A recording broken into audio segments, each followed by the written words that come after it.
Hola, mi nombre es César Puerta Villagrán y vamos a ver ahora las clases de Historia Universal. Vamos a ver esta semana todo lo que va desde las invasiones bárbaras hasta la finalización de la Edad Media. Bueno, el primer tema que vamos a ver es el tema de las llamadas invasiones bárbaras. Ustedes pueden ver ahí, tenemos el mapa de lo que es Europa, ya en realidad a fines del siglo V después de Cristo, cuando justamente se formaron los llamados reinos bárbaros. Sobre ese mapa vamos a trabajar justamente el tema de qué es lo que ocurre, vamos a colocar aquí, en las llamadas invasiones bárbaras que se desarrollan entre los siglos III y V después de Cristo y que van a originar la caída del llamado Imperio Romano. Una primera cuestión que tenemos que tener en claro es qué cosa eran los bárbaros, a quiénes llamaban bárbaros los romanos.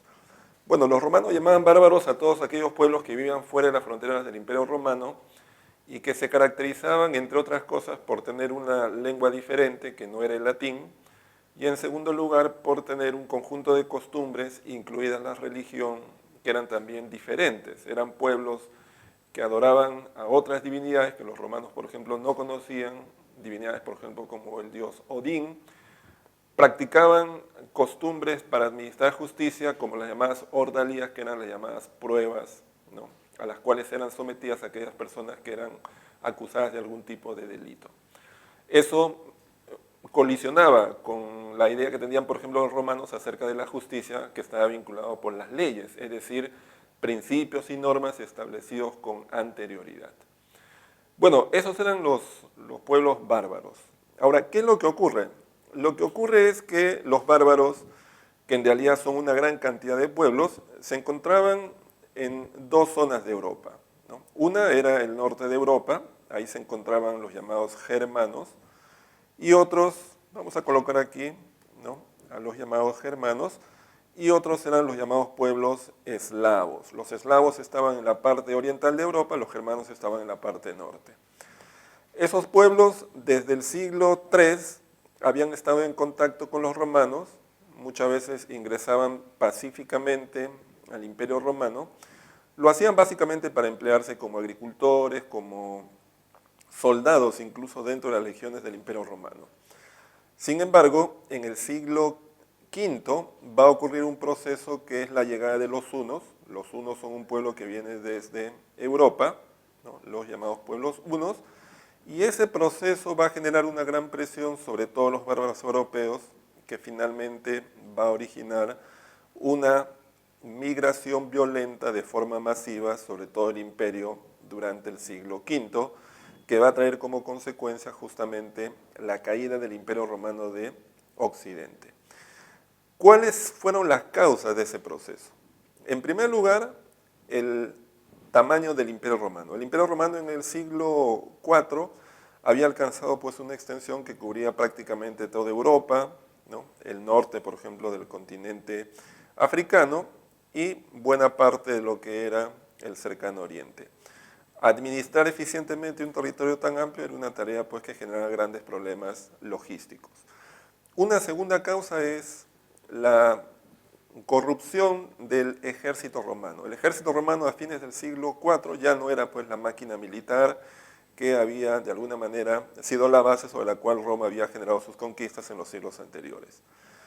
Y una tercera causa tiene que ver con que los bárbaros, que durante mucho tiempo, como hemos visto, habían de alguna manera estado en tensión permanente, pero sin la capacidad de poder penetrar el imperio, cambió porque desde fines del siglo IV y a inicios del siglo V, los bárbaros aumentaron su población. Hubo un crecimiento demográfico muy grande que generó una necesidad de expandirse hacia nuevas tierras.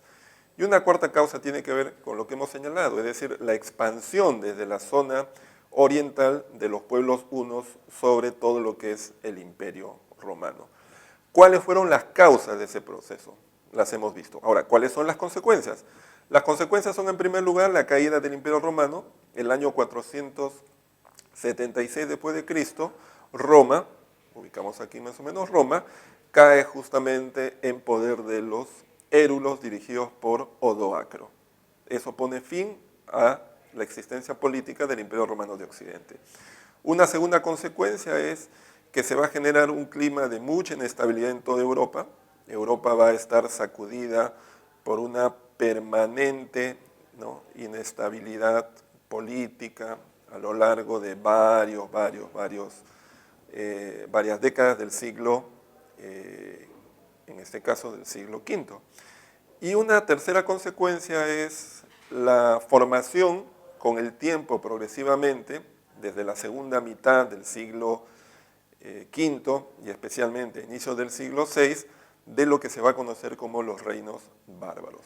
En Europa van a comenzar a surgir, como hemos visto acá, los reinos visigodos.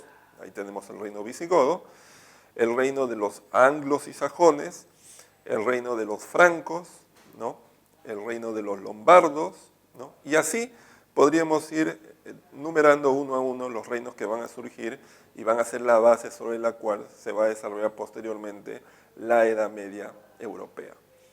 Ese es el tema acerca de las invasiones bárbaras que dieron origen a la caída del Imperio Romano y, por otro lado, al inicio de la Edad Media.